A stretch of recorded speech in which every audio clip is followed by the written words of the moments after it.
Hey everyone, my last video made quite an amount of people salty about my opinion about Stalker 2.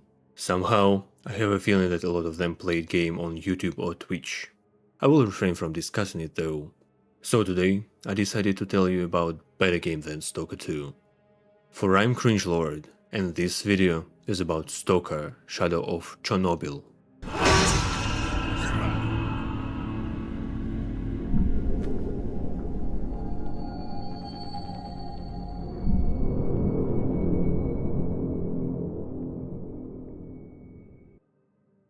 First of all, let's start with development story of Stalker SOC.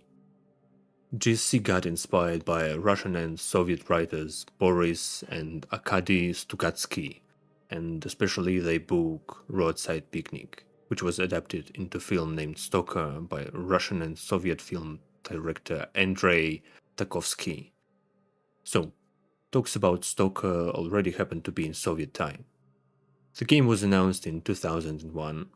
Game was originally planned to be released in 2003, and then it was delayed several times later due to it being still in pre-alpha state. Considering the circumstances, the publisher THQ sent Dean Sharp, he was managing Metro Game series later, to oversee development and save the release. So after that, the release date was set in 2006, and of course game wasn't ready at that moment. So release happened to be in 2007. I find it quite peculiar and see a lot of common ground with current development. GSC respect traditions and that's to be praised. Alright, let's get to the game and start with the best part, and it's gameplay. But before that, I would like to mention that I played vanilla Stalker SOC. That's a goddamn FPS, and you'd be surprised what you do in game. You shoot, shoot and shoot. Honestly, I haven't had this much shooting in Stalker 2. Like, really, you just get out of one gunfight to get into another. And that's fucking cool. That is what you want to get from FPS game. Enemies are clever, they hide and sneak attack you or try to surround you. Fights make you concentrate on shooting due to that. And you don't need a whole stash of ammo to kill anything in this game. You also do some looting, look for artifacts, complete some side quests if you want to. And unlike in Stalker 2, you get decent amount of stuff to roll. You get enough ammo, medkits, and your gun doesn't break after you made a few shots. It breaks of course, but not that fast. And the same goes about jamming. Artifacts are not the strongest part of gameplay, since they almost grow on trees. But you can easily get them and receive some minor buffs or debuffs, which is fine I guess, but they're not like must-have. Stamina and running work better than in Stalker 2, giving you ability to move fast when exploring locations. Next, I will discuss the location and world design. Do consider that this game is 17 years old and technical abilities at that time were completely different. And the game looks beautiful in some way. You explore locations which were affected by catastrophe. Everything looks grim and dark. You can constantly see monsters roaming around, monsters fighting each other, stalkers killing monsters, bandits killing stalkers.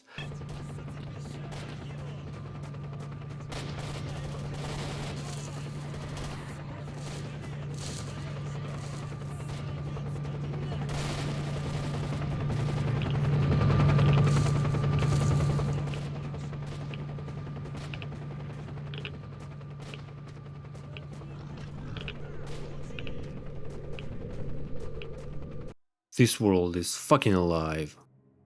You constantly see that something is going on. And that's one of the things that makes this zone beautiful. Just listen what's going on in a bar.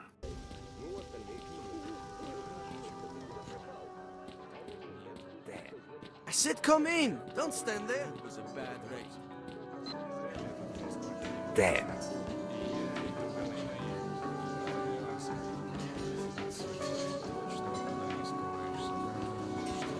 So, not good. You won't hear something like that in Stalker 2. Well, yeah, it's not up to modern standards, It's an old game, but at the same time, this game is able to creep you out and give you a horror experience which you won't get in newest game. So, let's get down to story. There is not actually much to say. It's not masterpiece, but it's decent and logical. Something happens to you while you're traveling zone, and you lose your memory. Hate memory loss stories, by the way.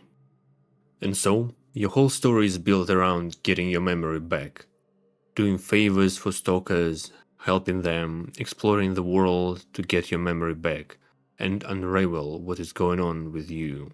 To remember who is S.T.A.L.K.E.R and why you need to kill him. It won't give you some philosophy to think over though, so don't have high expectations. But as I said, it's decent. Boy oh boy. Technical state of the game. Well, it's not bad, but could be better. Somehow I got mixed English and Russian voicing, even though I played in English, but it gave me some pleasant meme flashbacks. I even listened to some hard bass after. There are some minor glitches. Game isn't polished even now, but it is in a good state to provide you with decent experience. There are issues with enemies AI. Sometimes they can bug out and stay, but they will attack you eventually. Game price is $20, which is fucking hilarious for the game that old. Like, what the fuck, are you crazy? Currently it's $5, but I honestly wouldn't pay more than 2, but that's just me. You surely shouldn't get this game at full price, because that is a goddamn scam. But if you get it on discount. It will give you decent experience even though it's outdated. But personally, I wouldn't buy any GSC's games since I believe that they scam people with their prices and quality. But if you really want some stock experience and that doesn't stop you, then you better buy this game. I'm pretty sure that there are some game overhauls of fan-made games which you can get for free.